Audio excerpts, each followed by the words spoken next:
idol. Napunta diri sa rooftop mga idol, laban na punta mga idol.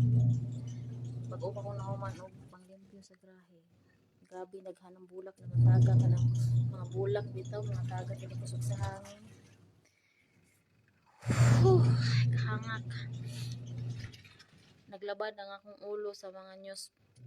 Akong newsfeed nahurot na lang sa mga zero remittance ani na unsa naman in taon in Pinas. Oy, in taon maluoy mo sa mga OFW. Saon na lang ang mga estudyante na mo ani kung magpermente ni.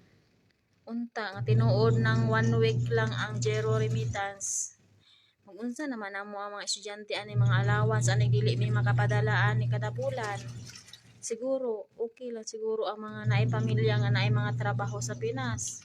Nga ang kami ani saon na lang nang ako ang estudyante duha ka buok. Grabe naman in taon mo oy, naunsa naman ni mga naa sa kongreso sa Pilipinas, mura naman mo og kanang nangabuang naman siguro mo dira kay pati naman ang remittance asa mo nagkuha og mga dolyars di ba sa OFWs. Sa tax sa OFWs karon gigipit ninyo og maayo dili magani kay naatay mga kuan ani sa mga estudyante nato nga makakita tag paagi para mapadalhan nato.